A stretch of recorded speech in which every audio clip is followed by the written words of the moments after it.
And this is from the Canadian Parliament, Senate, Governmental Information. It states that Canada is a constitutional monarchy since 1534, when the King of France claimed possessions of what is now Canada. The history of our country has been marked by the reigns of an uninterrupted succession of monarchs, both French and British, who have had a significant influence on our country's development. This is the Canadian Constitution Act of 1867, Article 9. The executive government and authority of and over Canada is hereby declared to continue and be vested in the Queen. So when we look into the Canadian Constitution Act of 1867, Article 9, we see some words that are written in that article of law. And if you just skim by it, you won't really catch it. But if you're doing a research, a study on the history of Canada and where these powers or de facto powers have extended from, you're going to find something very interesting jump out at you.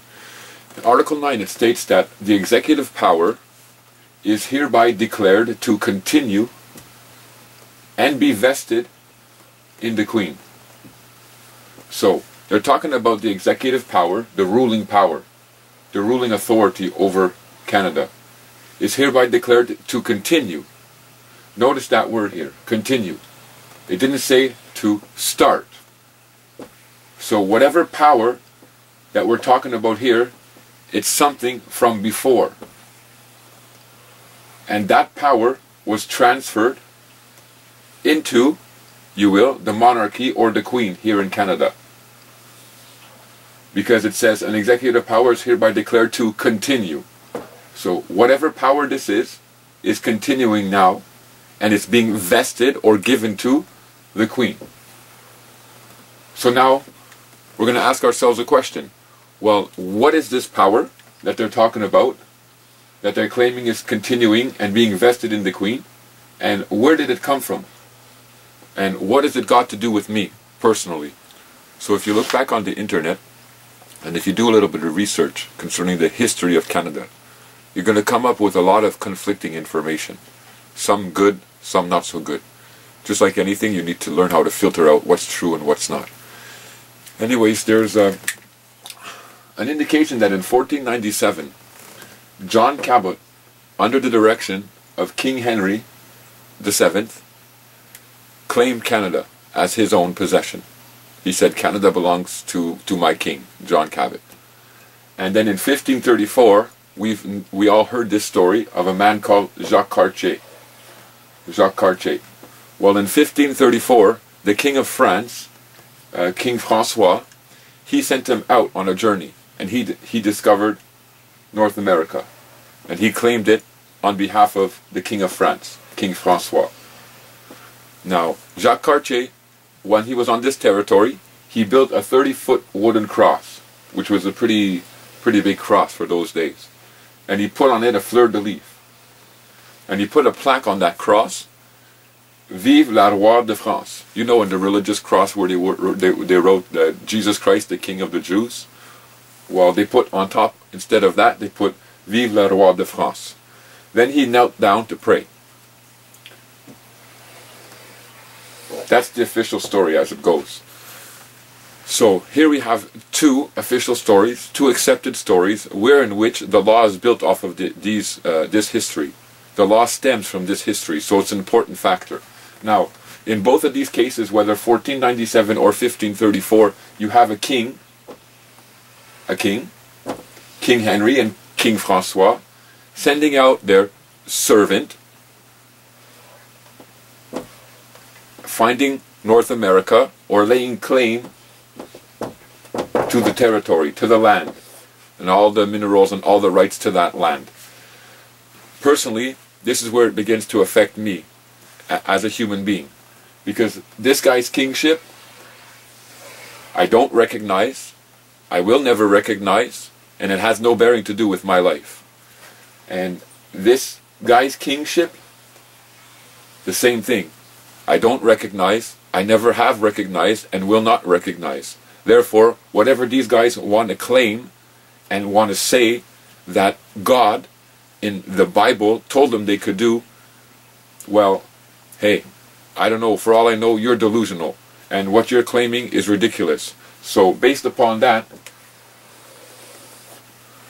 you have nothing to say about me.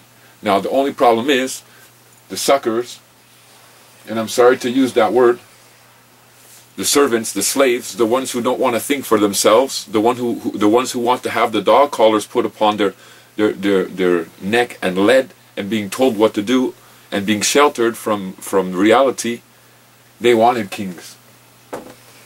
And they wanted rulers over their head.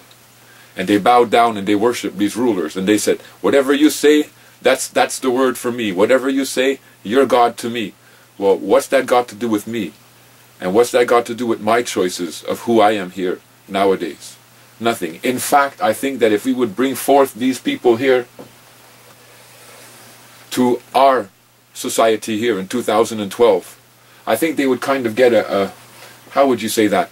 A little kick in their heart to say, why am I worshiping another man? Why am I bowing down and serving and following and bringing my reverence for another man? Or a woman, the queen, whatever it may be. It's because the mentality back then was different. And you want to know why that is? If you go and check for yourself. Because Catholicism, Catholics, the Catholic Church, where all this is stemming from, when they started their religious doctrine in 345 AD, they didn't give you a choice. It was you serve them or they kill you. When they rang that church bell, it was you had the obligation to come to church. And if you didn't come to church, you were considered a heretic. There was something wrong with you.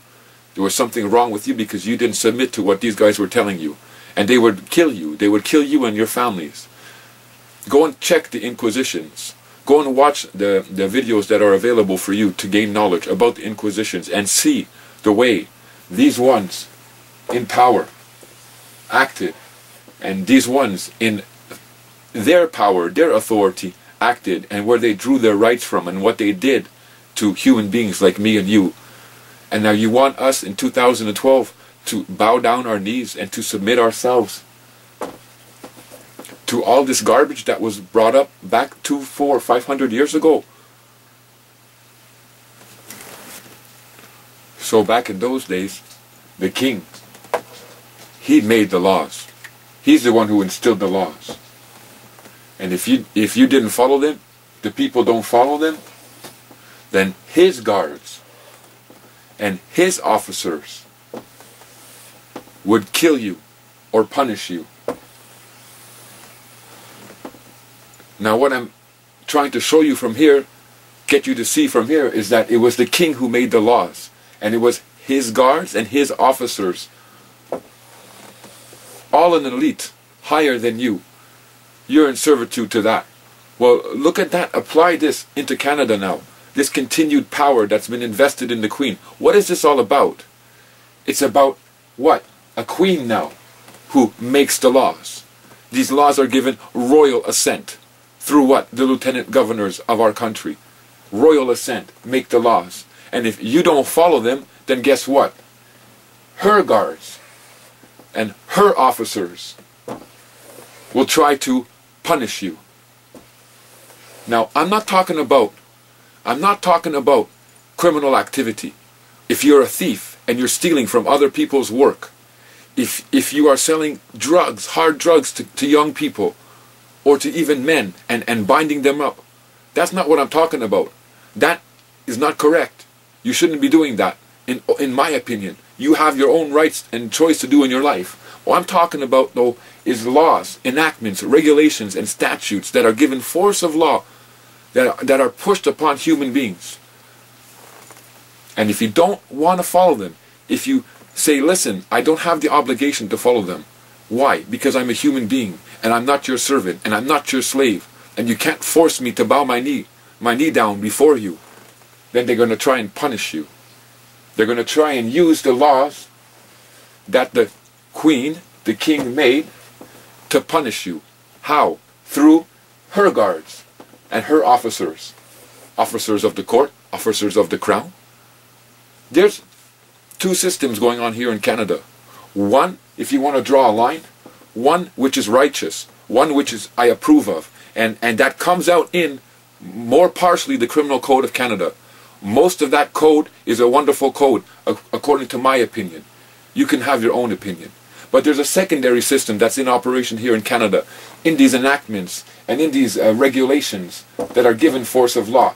They're using these laws and these regulations to take from us human beings, to take away from our lives, to take away from our equity, and to give it to the higher-ups, to these kings and queens who rule. And if you think I'm joking, just look at the national debt. $160 million a day of interest, more now, but $160 million a day getting taken away from the human beings in this country to give to the international bankers. Why? Because they say so. And if you stand up and say, hang on, I don't want to pay that debt. It's a prescription debt. It's a false debt. It's created money through computer strokes. Why should I give of my hard life, my energy, my earnings to you? Why should I do that? You know what they'll do? They'll come after you with their officers and their guards. And they'll try and punish you in order for you to get back in line. This whole system is a rigged system. And more as I learn about it, more and more as I experience it and live in it and see how it affects the human beings around me, it does have to come down.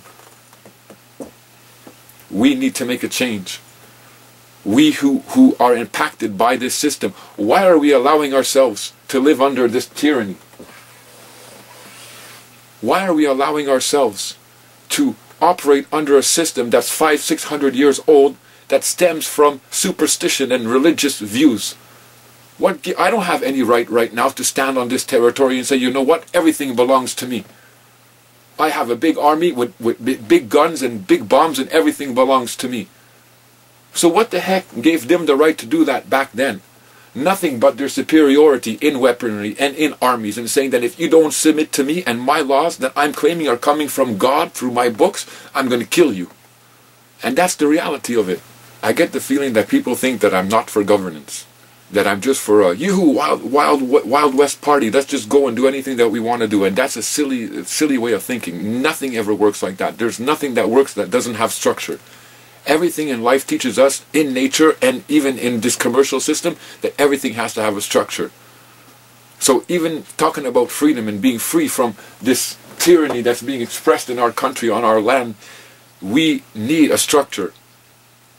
So don't get it in your head that I'm in this rebellion or in this way that I'm teaching that, oh, we should just, rebel here in Canada and everything should just go to high hell. That's not what I'm saying at all. But what I'm saying is that this is ridiculous. When you understand what's transpiring against us, it is ridiculous. Why do we allow our wealth on individual levels, and why do we allow our wealth to be taken away from us and given to the few? Why? Because the politicians allow it. Then the politicians need to go. Why? Because that's the way the system's structured. Well, then the system has to be restructured. Because you know what? It's unfair and it's unjust. And it's not right what's transpiring here in our country.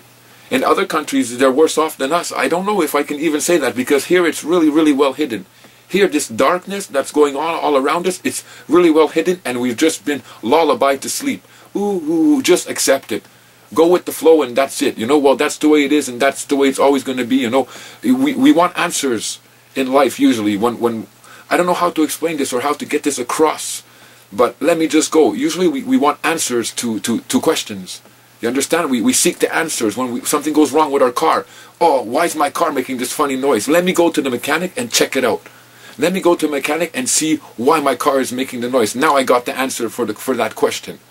But yet, when we come down to it, why is it like this in our country? Why are we suffering this oppression? Why are we going through this? It's just like, oh well, I don't know, or I can't get the answer, or the answer is going to be too hard to find. No, it's going to take us to get to that level where we get hungry enough to say, you know what, I want that answer.